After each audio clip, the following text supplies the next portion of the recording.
Hi friends, சூப்பரான update friends. ஒரு பக்கம் பார்த்தீங்கன்னா விஜயும் காவேரியும் இன்னும் கூடிய சீக்கிரமே ஒன்று சேருவாங்களான்னு பார்த்தா கிடையவே கிடையாது. ஏன்னா பார்த்தீங்கன்னா இன்னும் காவேரிக்கு எல்லா நினைவுகளையும் விஜய் கொண்டு வருவார். அதுக்கு முன்னாடி விஜயை திருப்பி காவேரி லவ் பண்ணுற மாதிரி. ஏன்னா விஜய் இவங்களை பார்த்ததுக்கப்புறம் என் மனசுக்குள்ளே ஏதோ இருக்குது, கண்டிப்பாக என்னவோ பண்ணுதே மனசில் அப்படின்னு சொல்லிட்டு காவேரி சாரதாமா கிட்ட சொல்கிறாங்க. சாரதாமா சொல்கிறாங்க, இல்லை விஜய்ங்கிறது வேற யாரோ அப்படின்னு சொல்லிட்டு சாரதாமா அப்படியே மழுப்பி பேசிடுறாங்க.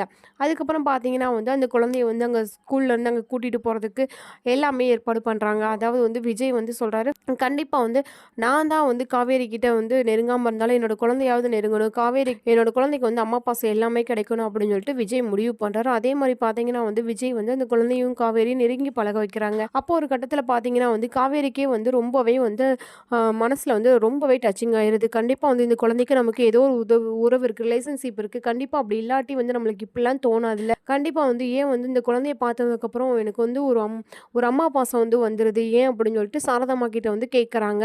எனக்கு அந்த ஸ்கூலில் இருக்க ஒரு குழந்தைய பார்த்தா மட்டும் ரொம்பவே பாசம் வந்துடுதுமா, ஏன்னா தெரியலம்மா அப்படின்னு சொல்லிட்டு சாரதாம்மா கிட்ட கேட்குறாங்க. அதுக்கு சாரதாம்மா சொல்கிறாங்க, அப்படியெல்லாம் ஒன்றும் இல்லை காவேரி, நீ எதை போட்டு மனசு போட்டு குழப்பிக்காதா, உனக்கு ஸ்கூலுக்கு வேலைக்கு போக விருப்பம்னா போ, இல்லாட்டி போகாதா அப்படின்னு சொல்லிடுறாங்க. இதை கேட்டு பார்த்தீங்கன்னா ரொம்பவே ஃபீல் பண்ணுறாங்க காவேரி. அது மட்டும் இல்லாமல் கண்டிப்பாக இந்த குழந்தைக்கு எனக்கு ஒரு ரிலேஷன்ஷிப் இருக்குது அப்படின்னு சொல்லிட்டு மனசுக்குள்ள நினச்சிக்கிட்டே இருக்காங்க.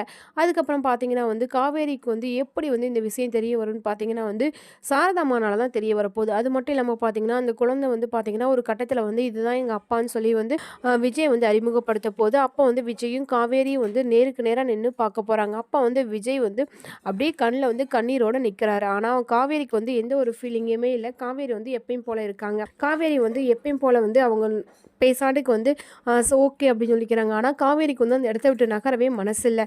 இன்னும் வரக்கூடிய எபிசோடு எப்படி வரும்னு சொல்லிட்டு பார்க்கலாமா ஃப்ரெண்ட்ஸ். இந்த மாதிரி அப்டேட் உங்களுக்கு பிடிச்சிருந்தா மறக்காமல் லைக் பண்ணி நம்ம சேனலை சப்ஸ்கிரைப் பண்ணிட்டு பாருங்கள்.